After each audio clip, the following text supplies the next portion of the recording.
Life After Prison. By Silence You. Kabanata 1141 hanggang 1150. Siniguro ni Sean at ng mga elder na nakaalis na si Severin at ang mga miyembro ng Taurus Hall sa compound ng Free Rebel Gang. Maya-maya, diniin ni Sean ang dibdib niya para maramdaman ang mabilis na tibok ng puso niya. Kalokohan. Tinakat niya ako na halos mapatae ako nang ipakita niya sa atin na level 9 Warrior King siya. Buti na lang at hindi siya nagalit sa atin dahil si Gabriel ang guardian namin. Kahit papaano, siya ay isang makatwirang tao. Nakahinga rin ng maluwag si Herbert. Oo, sa kabutihang palad siya ay isang makatwirang tao. Samantala, pabalik na si Severin at ang iba pa. Dahil maaga pa naman ay nagpa siya siyang mag-shopping. Habang naglalakad ay naiisip niya ang nangyari kanina. Isang ngiti ang lumitaw sa kanyang mukha. Talagang gustong patayin ako ng mga iyon at tagteren ng pira-piraso noong una. Pagkatapos ay hinayaan nila kaming magtago ng pera. Pilit na ngumiti si Yuka. Alam mo kung gaano kakatatag. Hindi nila kukunin ang pera dahil ayaw nilang pahirapan mo ang buhay nila. Nagpatuloy siya pagkatapos ng isang buntong hininga. Napakasarap kapag malakas ka. Madali mong malulutas ang maraming problema kapag malakas ang iyong kakayahan. Ngumiti si Severin. Bibigyan kita ng 2 araw para ayusin ang lahat ng negosyo dito. Pagkatapos ay maaari kang lumipat sa South Link City. Magtatagal kami ni Sheila dahil gusto naming maglibot-libot. At maglaan ng mas maraming oras sa pagsasanay pagkatapos uminom ng alchemical pill na ibinigay ko sa iyo para tumaas ang iyong kakayahan. Tumanggo si Yuka. Oo, plano kong gawin iyon ngayong gabi. Ibinigay ko ang mga gawaing iyon kay Great Elder at Second Elder. Pagkatapos mag-isip tungkol dito, sinabi ni Yuka. Nako, uuwi muna ako sa kanila. Dahil librera ko ngayon, pwede kitang bantayan. Masaya si Sheila. Mabuti naman. Hindi kami pamilyar sa lungsod. Mabuti kung madala mo kami. Masayang ngumiti si Yuka. Mabilis na sinulyapan si Severin, at napakagatlabi. Sa maikling panahon, 2 beses na siyang nailigtas ni Severin kaya naisip niyang baka 9 love na siya sa kanya. Sa panahong ito, marami na siyang nakilalang iba't ibang lalaki sa buhay niya. Wala sa kanila ang nagbigay sa kanya ng kumpiyansa na umibig sa kanila. Sa dami ng mga lalaking nakilala niya, mas naiintindihan niya na ang mga lalaking iyon ay habol lang sa kanyang katawan at hindi nila siya gusto kung sino siya. Iba si Severin. Hindi siya tumingin sa kanya ng mapang-akit na mga mata. Umiiwas pa nga siya sa malapitan na pakikipag-ugnayan sa kanya o tumitig sa ilang bahagi ng katawan. 3 sa kanila ang pumunta sa iba't ibang lugar at nagsaya.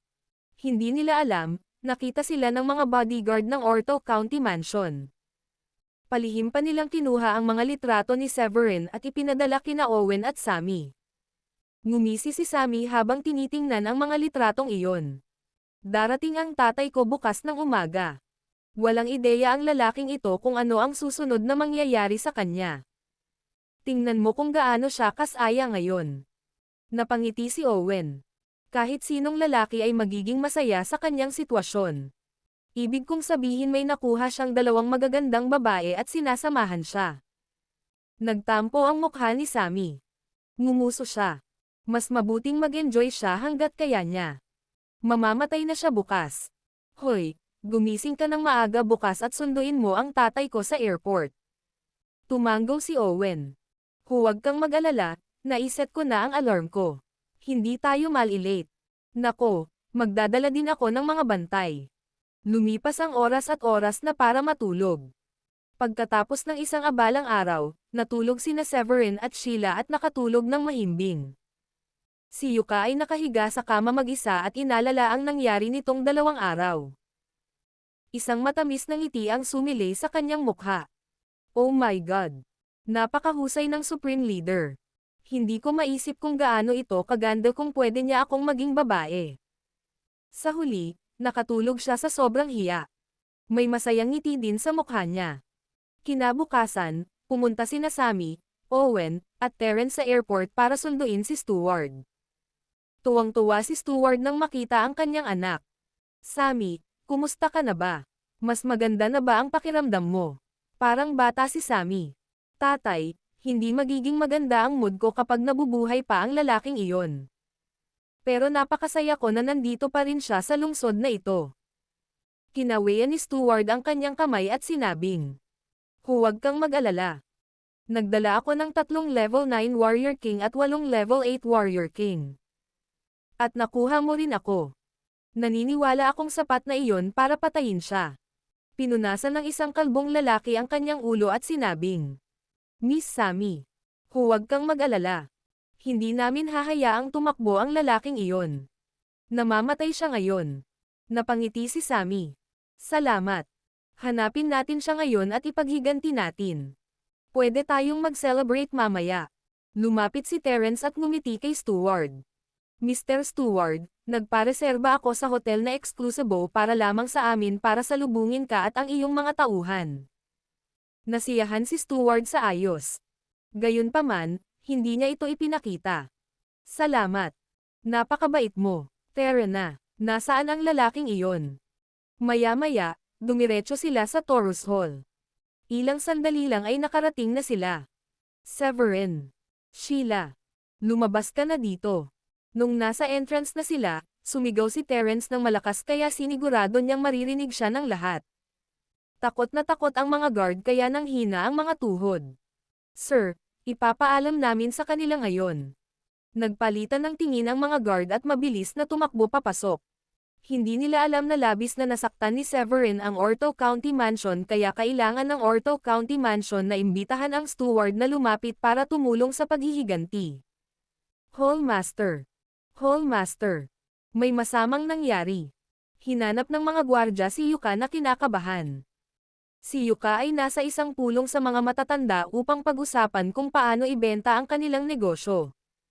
Pagkatapos uminom ng mga alchemical na table task na ibinigay sa kanya ni Severin, nagkaroon ng tagumpay si Yuka at isa na siyang level 5 Warrior King. Maganda ang kanyang kalooban dahil ang kanyang natamo ay napunta sa ika-3 antas hanggang sa ika-5 antas. Bakit kayo sumisigaw ng malakas? Hindi mo ba nakita na nasa kalagitnaan tayo ng meeting? Sumeryoso ang mukha ni Yuka at saway. Takot na sabi ng isa sa mga guard. Hallmaster. Nasa labas si Mr. Terence na maraming tao. Hiniling niyang makita sina Severin at Sheila. Sa tingin ko, baka nasaktan sila ng Supreme Leader. At nandito rin si Steward Hatcher. Marami siyang mga sikat at malalakas na tao na dinala niya. Ano? Sabi mo nasaktan ng Supreme Leader si Mr. Terence.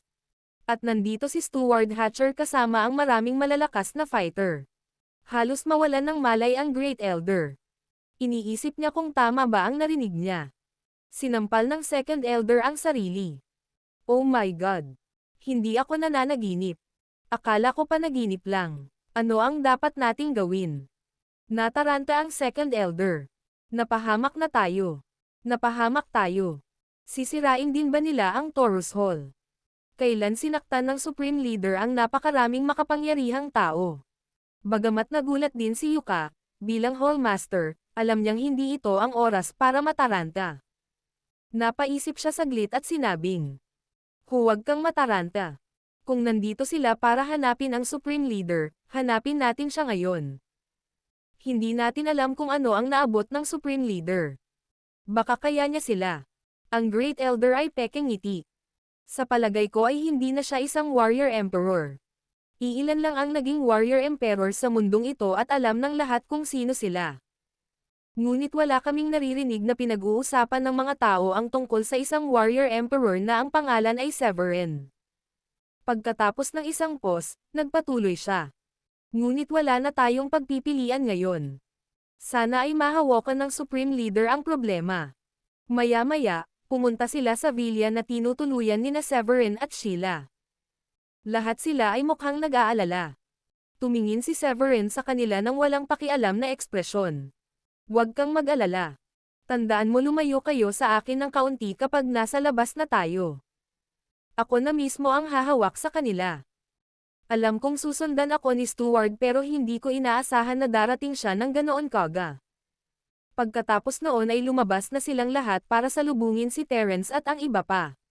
Nang 100 talampakan na ang layo nila kay Terence, pinatigil ni Yuka ang iba at nanatili sa kinaroroonan nila. Habang si Severin ay nagpatuloy sa paglalakad palabas. Terence. Owen. Hindi ko alam na magkikita tayo ng ganun kaga. Hindi ka ba natuto sa nakaraang pagkakakmali mo? At naglakas loob ka pang magdala ng mas maraming tao para hanapin ako. Nagalit si Stuart at Sammy dahil hindi sila pinansin ni Severin. Napangiti ng nakakahiya si Terence. Severin, hindi ako ang naghahanap sa'yo ngayon. Mangyaring makipagkita kay Stuart Hatcher. Siya ang ama ni Sammy. Nandito siya't hinahanap ka dahil binyo-bully mo ang anak niya. Si Sammy ay humakbang pasulong, iniangat ang kanyang ulo, at mayabang na sinabi. Severin, naalala kong sinabi mo na hindi ka natatakot sa aking ama. Marami siyang malalakas na manlalaban ngayon. Ngayon na ang huling araw mo sa buhay at gayon din ang iyong babae. Ngumisi si Severin. Nako. Sammy, parang bigo ang tatay mo sa pangangaral sa'yo. Kaya siguro napaka-spoiled at tanga mo. Sa lahat ng oras, si Stuart ay tahimik. Gayunpaman, umawang ang bibig niya matapos marinig iyon. Sinabi niya, Mr. Severin, ang lakas ng loob mong bulihin ang anak ko. At mayroon ka pang lakas ng loob na sabihing nabigo akong turuan ang aking anak na babae. May ideya ka ba kung sino ang kausap mo? Sabi ni Severin. Mr. Stewart, alam kong isa ka sa 3 commander. Ibig sabihin, marami kang isinakripisyo para makapagbigay ng maraming kontribusyon sa bansa. Ngunit hindi ibig sabihin na dapat mong hayaan ang iyong anak na babae na gawin ang lahat ng gusto niya. Hindi mo ba dapat itanong kung bakit ko siya binyo-bully? Kung ayaw mong makinig sa buong kwento at maniwala ka lang sa lahat ng sinasabi sa iyo ng iyong anak, sa madaling panahon, matututo ka at ang iyong anak na babae. Ngumisi si Stuart. Oh, talaga. Tingnan natin kung araw na ngayon. Matapos makinig, umiling si Severin dahil sa pagkabigo. Akala ko makikinig ka kung magsasalita ako ng maayos sa iyo at hihilingin mo sa iyong anak na humingi ng tawad sa akin. Sa palagay ko kailangan kong gumamit ng dahas upang ipakita sa iyo na hindi ka pinakamalakas o hindi mo maaaring gawin ang lahat ng gusto mo dahil lamang sa ikaw ay isa sa mga commander. Ang may kalbong ulo na level 9 Warrior King ay humakbang pasulong at nginisyan. Commander, sa tingin ko ay niloloko lang niya at tinatakot tayo. Subukan ko kung ano ang kaya niya. Ngumiti naman si Severin. Sigurado ka ba? Huwag kang magsisi kapag pinatay kita mamaya. Magsisi. Ni hindi ko alam kung ano ang ibig sabihin nun. At sa tingin ko hindi mo ako mapapatay. Napamura ang kalbong nakakatakot at lumipad sa langit para iwagayway ang kamay kay Severin. Itigil mo na ang pag-aaksaya ng oras. Ayokong makasakit ng mga inosenteng tao kaya mag-away tayo dito. Magaling. Tumalon si Severin at humarap sa kanya. Patayin mo siya, Fintan. Pero huwag mo siyang hayaang mamatay ng ganoon kadali. Gusto kong makita siyang nagdurusa. Nasasabik na sigaw ni Sammy. Ngumiti si Fintan. Miss Sammy, gagawin ko ang aking makakaya. Hindi ko alam kung gaano siya kalakas at natatakot akong hindi ko makontrol ang lakas ko at aksidenteng mapatay ko siya. Wala kang ideya sa sinasabi mo. Ngumiti si Severin ng mapang-asar at hindi natatakot kay Fintan. Hahaha. Tumawa ka habang kaya mo. Ikinaway ni Fintan ang kanyang kamay upang lumikha ng maraming lumilipad na espada mula sa kanyang espiritual na enerhiya. Sa halos 100 lumilipad na espada ang lumilipad sa kanyang harapan at nakakatakot ang itsura. Ito ba ang pag-atake isang level 9 Warrior King? Ang kanyang telekinesis ay napakalakas. Kailangan mong magkaroon ng maraming espiritual na enerhiya at malakas na telekinesis upang lumikha ng napakaraming lumilipad na espada at makontrol ang bawat lumilipad na espada. Bulalas ni Yuka. Sumimangot ang Great Elder ng Taurus Hall at lumapit kay Yuka. Sabi niya, Miss Yuka, ang kanyang pag-atake ay mukhang napakalakas. Hindi natin alam kung ang Supreme Leader ay kayang harapin ito. Kung siya ay nabigo, tayo ay tiyak na mapapahamak. Sa kabila nito, hindi natakot si Yuka at nagpatuloy siyang manatiling kalmado. Buong buhay tayong nagsasanay at dapat tayong maging handa na mamatay anumang oras. Kung ang mga taong may tagumpay ay natatakot na mamatay, hinding-hindi tayo magpapatuloy. Masyadong malayo sa ating natamo. Huwag kalimutan na tayo ay bahagi ng Draco Deus Temple. Tayo ay mabubuhay at mamamatay ng magkasama. Tumango ang Great Elder. Ganun pa man, umaasa pa rin siyang makakayanan ni Severin ang atake ng kalaban. Hoy, bata. Ano sa tingin mo? Halika. Ipakita mo sa akin kung ano ang kaya mong gawin. Hahaha. Tumawa ng malakas si Fintan. Hindi niya akalain na mas malakas si Severin sa kanya. Hahaha. Talaga. Kung gayon mas mabuting tingnan mong mabuti at huwag matakot. Tumawa ng malakas si Severin. Sa isang pag-iisip, iwinagayway niya ang kanyang kamay upang lumikha din ng maraming lumilipad na espada. Ang kanyang lumilipad na mga espada ay mukhang mas surreal kaysa sa mga nilikha ni Fintan. Bukod dito, ang dami niya ay higit pa sa kay Fintan. Dapat sapat na ang mga ito. Ngumiti si Severin at tinuro si Fintan. Pumunta ka. Mabilis na lumipad ang mga lumilipad na espada. Bago pa malaman ng lahat, nakarating na ang mga espada sa kinaroroonan ni Fintan. Ano? Hindi. Imposible iyan. Paano ka makakagawa ng napakaraming lumilipad na espada sa isang pagkakataon? Hindi tulad ng dati, hindi na maluwag ang ekspresyon ni Fintan. Sa halip, masasabi ng lahat kung gaano siya natakot. Ang bilang ng mga lumilipad na espada na nilikha ni Severin ay hindi bababa sa 3 beses sa bilang ng mga lumilipad na espada na nilikha ni Fintan. Hindi lang iyon. Ang mga lumilipad na espada ni Severin ay mukhang mas surreal at mas malakas din. Sa sandaling iyon, naramdaman ni Fintan na nasa panganib siya. Fintan. Mag-ingat ka. Ang pag-atake ni Severin ay natakot din kay Stuart. Alam niyang isang warrior emperor lang ang may kakayahan sa ginawa ni Severin. Gusto niyang tumulong ngunit huli na ang lahat. Alam ni Fintan na hindi pabor sa kanya ang sitwasyon. Mabilis niyang tinuro si Severin at kinokontrol ang mga lumilipad na espada para salakayin si Severin. Sa kasamaang palad, ang mga lumilipad na espada ni Severin ay nawasak sila ng walang anumang kahirapan. Ang natitirang mga espada ay patuloy na lumipad patungo sa Fintan. Hindi. Hindi. Ayokong mamatay. Nakaramdam ng pananakot at takot si Fintan.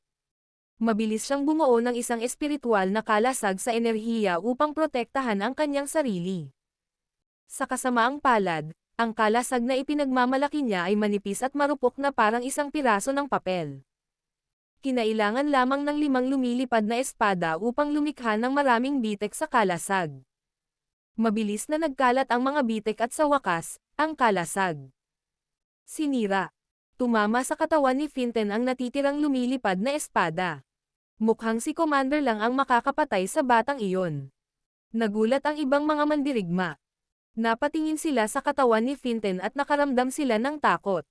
Natuwa silang lahat na hindi sila ang unang gustong magpakita ng lakas kay Sammy. Kung hindi, sila ang mga patay na nakahandusay sa sahig ngayon. Walang sino man ang gustong mamatay ng ganoon kadali pagkatapos nilang magsanay upang maabot ang kanilang kinalalagyan ngayon. Mukhang minamaliit ka namin. Ako mismo ang lalaban sa'yo. Napaawang ang bibig ni Stuart. Masakit sa kanya na makita ang isa sa pinakamalakas niyang manlalaban na namatay sa laban. Sa sandaling iyon, nagsimula siyang magtaka kung ano ang dahilan ng 4 Great War Gods na tumangging tumulong. Dahil ba sa alam nilang napakalakas ni Severin? Dahil ba sa alam nilang hindi sila sapat para talunin si Severin? Gayunpaman, naglakas loob lamang siyang isipin iyon sa kanyang puso dahil kung sasabihin niya sa ibang tao ang tungkol sa kanyang hinala, masisira ang kanilang reputasyon. Kumuha siya ng isang hakbang pasulong at kaagad. Nasa harap niya si Severin. Hoy, bata. Kaya isa kang level 1 warrior emperor. Hayaan akong subukan kung gaano kakalakas. Pagkatapos niyang magsalita, pinakawalan niya ang kanyang malakas na lakas sa hangin. Bilang isang level 2 warrior emperor, ang kanyang lakas ay lumikha ng napakalaking pressure sa maraming tao. Sa kabila noon, wala itong nagawa kay Severin. Nanatili siyang kalmado gaya ng dati na parang hindi naaabala ng kanyang kaaway. Ito na. Ang kanyang kalaban ay isang level 2 warrior emperor. Sa tingin mo ba ay kayang talunin ng ating supreme leader ang kalaban? Ang third elder ng Taurus Hall ay mahigpit na naikuyom ang kanyang kamao habang siya ay nakakaramdam ng kaba. Kinawian ni Severin ang kamay sa harapan. Kasunod nito, lumitaw ang isang espiritual na enerhiya na palad na may mapusyaw na gininto ang glow. Sa tingin ko ang pag-ataking ito ang pinakamahusay na pag-atake upang kumatawan sa kapangyarihan ng isang level 3 warrior emperor. Mr. Stewards, tingnan natin kung kakayanin mo ito. Ngumiti si Severin. Siya ay may mataas na kumpiyansa at pamilyar sa kung paano kontrolin ang kanyang kapangyarihan. Hindi niya intensyon na patayin ang kanyang kaaway sa isang suntok, kung tutuusin. Nangangahulugan ito na mawawalan ang Dracoldom ng isang mahusay na manlalaban na magiging isang pagkawala. Bilang karagdagan, si Steward ay kailangang magsakripisyo ng maraming upang makagawa ng mga kontribusyon sa bansa. Ang gusto lang gawin ni Severin ay turuan siya ng leksyon at wala siyang pagnanais na patayin siya. Maganda itong kilos ngunit hindi naintindihan ni Steward.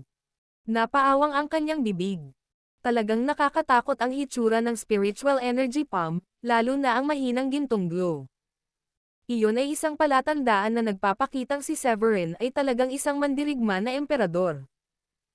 Kapag ang isang mandirigma ay naging isang warrior emperor, isang gintong espiritu ang lilito sa kanyang katawan. Sa panahon ng laban, maaaring gamitin ng warrior emperor ang gintong espiritu sa kanyang katawan kapag naglunsad siya ng pag-atake. Sa pamamagitan nito, ang espiritual na enerhiya ng pag-atake ay magkakaroon ng gininto ang glow tulad ng inilunsad ng palm na enerhiyang espiritual na si Severin. Ang mga warrior emperor sa mas mataas na antas ay magkakaroon ng mas malakas na espiritu ng ginto.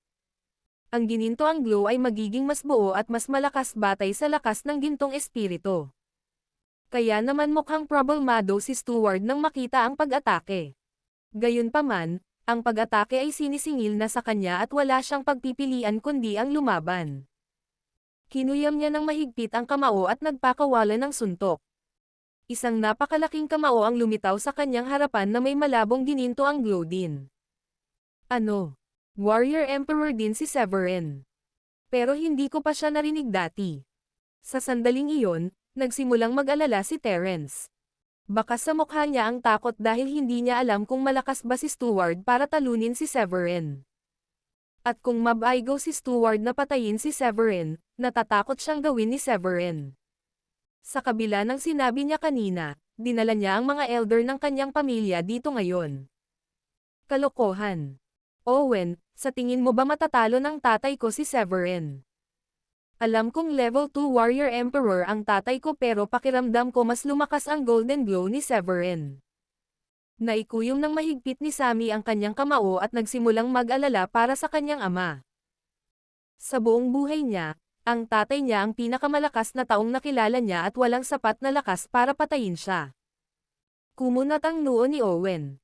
Bata pa siya at kulang sa karanasan. Sa tingin ko ay hindi niya madaling talunin ang tatay mo. Hindi ko akalain na mas malakas ang gininto ang glow niya kaysa sa tatay mo. Baka mas malakas din ang teknik ng tatay mo kaysa sa kanya. Hindi mo masasabi kung gaano kalakas ang golden glow na mananalo. Ang teknik at attainment technique ay makakaapekto rin sa resulta. Matapos marinig iyon, medyo gamaan ang pakiramdam ni Sammy. Nang ang lahat ay nag-aalala, ang mga pag-atake ni Severin at Steward ay nagsalpukan. Samantala, patuloy na nakatayo si Sheila na may ngiti sa labi. Humalukip-kap siya at mukhang relaxed. Sheila, bakit hindi ka nag-aalala? Hindi mo ba siya asawa? Tanong ni Yuka at kumunat ang noo niya pagkatapos niyang matuklasan iyon. Napangiti si Sheila ng may pagmamalaki. Miss Yuka. Bago ito, pinatay ni Severin ang isang level 7 na warrior emperor dati. Isa lang itong pirasong cake sa kanya dahil level 2 warrior emperor lang si Mr. Steward. Hindi ito mangangailangan ng maraming pagsisikap para mapatay din niya si Steward. Ano? Nakapatay siya ng level 7 warrior emperor dati. Nagulat ang mga elder ng Taurus Hall. Sa mismong sandaling iyon, isang malakas na pagsabog ang umalangaw-ngaw. Nawasak ang pag-atake ni Steward. Kahit na ang pag-atake ni Severin ay mukhang mas ilusyon at mas mahina, ang natitirang kapangyarihan nito ay nagpatuloy pa rin sa pag-charge forward sa Steward. Hindi. Napansin iyon ni Steward at mabilis na nakabuo ng isang espiritual na kalasag sa enerhiya. Tatay. Malakas na sigaw ni Sammy. Sa unang pagkakataon sa buhay niya, pakiramdam niya ay walang magawa. Ang kalasag ng espiritual na enerhiya ay nagkapira-piraso at hindi nito napigilan ang pag-atake ni Severin sa pagtama sa dibdib ni Steward. Dahil dito, nataman si Steward mula sa pagkahulog. Parang namutla ang mukha niya nang bumulwak ang isang subo ng dugo. Tatay. Ayos ka lang ba? Pakiusap, wag mo akong takutin. Tumakbo si Sammy at nag-squat sa harap ni Steward. Tumingin siya sa kanyang ama at sa sandaling iyon, pinagsisihan niya lahat ng ginawa niya. Sa wakas, napagtanto niya na hindi ang kanyang ama ang pinakamalakas at hindi niya magagawa ang kanyang mga paraan dahil lamang sa inaakala niyang kaya niya. Nagsimulang bumagsak ang mga luha ni Sammy. Hindi niya akalain na kailangan niyang harapin ang sitwasyong ito. Umakyat ang dugo sa katawan ni Steward sa kanyang lalamunan. Umubo siya ng 2 beses bago niya pinilit na tumayo. Commander. Mabilis na tumakbo ang iba at tumayo sa harapan niya para pigilan si Severin sa pagpatay kay Steward. Lahat sila ay tumingin kay Severin ng alerto. Gumalaw si Severin sa isang iglap at humarap sa kanila. Huwag kang mag-alala. Hindi ko siya papatayin. Ito ay isang kaginhawaan sa lahat. Salamat sa pagligtas sa aking buhay. Hiniling ni Steward sa iba na lumayo. Pagkatapos noon, pinagsalikop niya ang kanyang kamay at ipinakita kay Severin ang kanyang pasasalamat. Inilahad ni Severin ang kanyang kamay at pinigilan siya. Hindi kita pinatay dahil alam ko kung gaano mo sinakripisyo ang sarili mo para sa bayan. Dahil doon, pinapatawad na kita. Pagkatapos ng isang paghinto, tumingin siya kay Sammy. Ngunit ang iyong anak ay spoiled at mayabang. Sinubukan niyang kunin ang bagay na gusto ng aking asawa at nang tumanggi kaming ibigay sa kanya, sinubukan niyang kunin ito ng puwersa at nagbanta pa na papatayin kami. Kung hindi siya magbabago ng kanyang saloobin, sa lalong madaling panahon, siya ay mahihirapan muli. Kung wala ka doon upang iligtas sila, ang mga taong hindi natatakot ay papatayin ka na lang. Pagkatapos ng pangyayaring ito, sa wakas ay natanto ni Steward ang kanyang pagkakamali. Masyado niyang ini-spoil ang anak niya. Napabuntong hininga siya. Tama ka. Ang kanyang ina ay namatay noong siya ay napakaliit at naging abala ako sa aking trabaho kaya hindi na ako nakasama o nagkaroon ng oras para turuan siya. Ako ang may kasalanan. Gagabayan at tuturuan ko siyang maging mas mabuting tao mula ngayon. Satisfying tumango si Severin at sinabing, Sammy, kailangan mong harapin ang kahihinatnan ng ginawa mo. Ibig sabihin kailangan mong lumuhad at humingi ng tawad sa amin ni Sheila. O hindi kita papayag ang umalis sa Taurus Hall ngayon. Nang mga sandaling iyon ay papalapit na sina Sheila, Yuka, at ang iba pa kung nasaan si Severin. Nagulat si Yuka at ang iba pa. Alam nilang napakalakas ni Severin ngunit tiyak na nalampasan nito ang kanilang tansya. Tila napakataas nang naabot ni Severin na maaaring siya na ang pinakamalakas na tao sa mundong-mundo. Tumingin si Sammy sa kanyang ama at naunawaan kung anong sitwasyon ang kanyang napuntahan. Naglakad siya papunta sa kinaroroonan ni Severin at Sheila, lumuhad, at same time na humingi ng tawad. Salamat dahil hindi mo pinatay ang tatay ko. Alam kong mali ang ginawa ko at hinding-hindi ako magiging mayabang at aasang mapupunta ang lahat ayon sa gusto ko. Hindi ko kayang mawala ang tatay ko. Kung namatay ang tatay ko dahil sa akin, mabubuhay ako sa sakit at maghihirap magpakailanman. Kontento si Severin at ramdam niyang sincere talaga si Sammy. Tumango siya. Sige, nakikita kong natuto ka na sa iyong pagkakamali. Iyan na ang katapusan ng bagay na ito. Pagkatapos ng ilang pag-iisip, nagtanong si Steward. Ipagpaumanhin mo, may tanong ako. Bago ito, hiniling ko sa 4 Great War Gods na tulungan akong maghiganti, pero tinanggihan nila ako at sinabing busy sila. Nararamdaman kong may mali. Malapit na kaibigan mo ba sila? Kaya ba ayaw nilang tulungan ako? Ngumiti ng mahina si Severin. Maling tao ang napili mo para hilingin na tulungan ka. Sila ay aking mga disipulo. Ngayong alam mo na ito, sa tingin mo ba ay tutulungan ka nila? Ano? Napabuntong hininga si Steward. Sila ang iyong mga alagad. Oh my God! Ang apat na Great War Gods ay iyong disipulo. Laking gulat ni Yuka kaya nanatiling nakabuka ang bibig. Sino ba talaga ang lalaking ito? Nagulat din ang mga matatandang nakatayo sa likuran niya. Nagsimula silang magtaka kung niloloko ba siya ng kanilang mga tainga. Nakuha ko na sa wakas ang sagot. Matagal na akong iniistorbo. Matapos makaramdam ng pagkagulat saglit, masayang tumawa si Steward. Hindi katakataka na natatakot sila na magalit ako sa kanya at patuloy na naghahanap ng mga dahilan para tanggihan ako.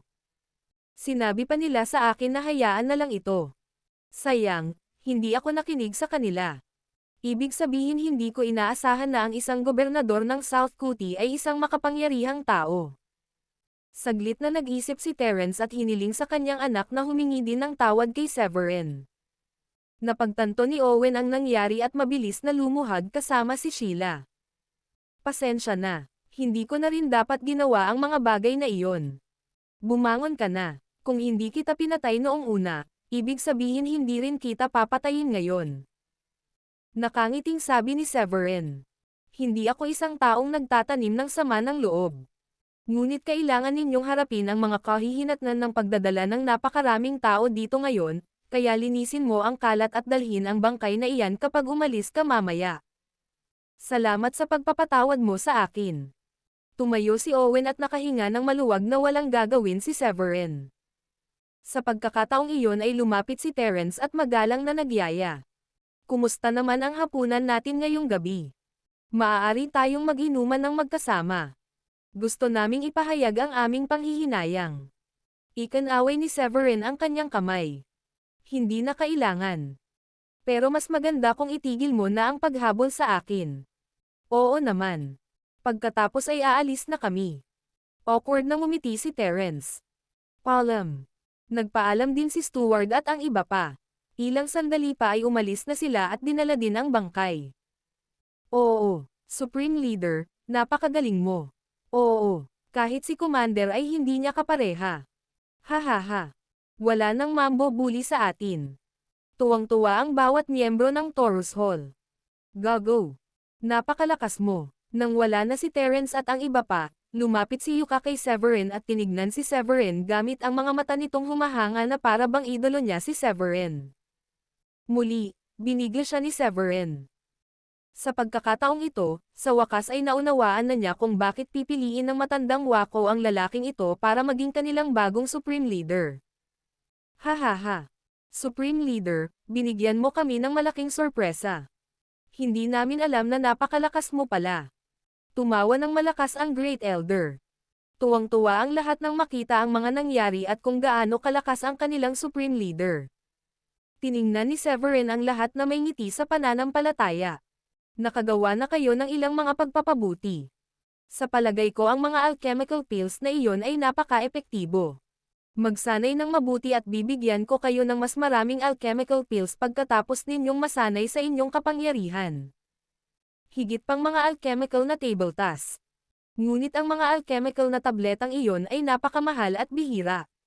Nasa sabik na sabi ng mga elders. Hindi sila makapaniwala sa pakikitungo ni Severin sa kanila. Hindi nito inabala si Severin. Isasama ko ang Hall Master mo kapag umabot na siya sa level 9 Warrior King o Warrior Emperor.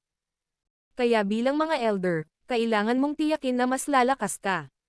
Iyon lang ang paraan para maging mas malakas ang Dracodeus Temple. At saka, ang Dracodeus Temple ay magkakaroon ng benepisyo kapag naging malakas din kayo. Hahaha. Tama ka. Tuwang-tuwa ang second elder nang marinig iyon. Bago ito, hindi nila pinangarap na makakuha ng mga kamay sa pangalawang grado na alchemical pills. Pero minsan, nasusuplayan sila ni Severin. Ito ay tiyak na isang magandang bagay para sa kanila. Tumingin si Severin sa kanila at sinabing, kung kailangan mong ibenta ang lahat ng negosyo sa medyo mababang presyo, ibenta mo na lang. Subukan mong ayusin ang lahat sa lalong madaling panahon. Babalik kami ni Sheila makalipas ang 2 o 3 araw. Oo, Supreme Leader. Aayusin namin ang lahat sa lalong madaling panahon. Sa sandaling ito, ang bawat miyembro ng Taurus Hall ay nakakaramdam ng labis na pag-asa tungkol sa kanilang hinaharap. Naniwala sila. Ang Taurus Hall ay lalawak ng mas malaki at mas malakas sa tulong ni Severin. Pagkatapos noon, wala nang ibang magawa si Severin kaya napagpasyahan niyang bumalik sa villa na tinutuluyan nila ni Sheila. Pagbalik niya sa villa, inilabas niya ang kanyang kaldero at nagpatuloy sa paggawa ng mga alchemical pills. Sa pagkakataong ito ay naghanda siyang gamitin ang lahat ng unang baitang at ikalawang baitang espiritual na mga halamang gamot at ginawa itong mga alchemical na tabletas upang maipamahagi niya ang mga ito sa mga tao kapag bumalik siya sa South County. Pagkatapos ng ilang ikot ay nagpahinga na siya. Pagkabalik ni Stewart sa County Mansion, mabilis siyang kumain ng healing alchemical pill. Mas maganda ang mukha niya noon. Tatay, ayos ka lang ba? Ayos na ba ang katawan mo? Tumingin si Sammy sa kanyang ama habang patuloy na nag-aalala. Pilit na ngumiti si Stewart. Huwag kang mag-alala. Ayos lang ako. Hindi niya inisip na patayin ako. Sa tingin ko hindi niya ibinigay ang buong lakas niya. Hindi ko alam kung gaano kataas ang natamong tagumpay niya pero alam kong hindi niya ginamit lahat ng kapangyarihan niya. Madali lang niya akong patayin pero hindi ginawa. Kaya nandito pa rin ako para kausapin ka. Tatay. Alam kong mali ang ginawa ko. Hindi na ako kikilos ng ganito katanga at mayabang. Ibinaba ni Sammy ang kanyang ulo. Matapos ang nangyari ngayon, natuklasan ni Stewart na lumaki na ang kanyang anak. Napangiti siya. Masaya ako na alam mong mali ang ginawa mo. Kung ganito ang ugali mo sa hinaharap, parurusahan kita. Alam kong nagkamali ako, inispoil ka at pinayagan kang gamitin ang pangalan ko para mangbuli ng iba sa nakaraan. Kaya kailangan mong tandaan ito simula ngayon, hindi ako hindi magagapi. Tatanda ako at mamamatay balang araw. Kailangan mong magsanay ng husto. Hindi kita kayang protektahan habang buhay. Tumango si Sammy. Tatay. Alam ko na ito ngayon. Magsasanay ako ng husto sa hinaharap. Tumango si Stewart. Ginamit ko na ang koneksyon ko para makakuha ka ng pwesto sa isang sekta. Ang kailangan mo lang gawin ay pumunta sa sekta na may dalang sulat ng rekomendasyon. Sammy, hindi ako pupunta doon para sa iyo kapag sumali ka sa sekta. Kailangan mong maging mahinahon at iwasang gumawa ng anumang gulo. Naiintindihan mo ba? Kung hindi ka magbabago ng iyong ugali, gagawa ka ng maraming gulo para sa iyong sarili. Kinagat ni Sammy ang kanyang labi at tumango, nakaramdam ng sama ng loob. Kaya ibig sabihin hindi kita madalas makikita. Ikaw na tandang babae. Ipagmamalaki kita kung kaya mong maging malakas na may mataas na pagkamit. Pinunasan ni Stewart ang ulo ni Sammy at tiningnan si Sammy gamit ang kanyang mapagmahal na mga mata.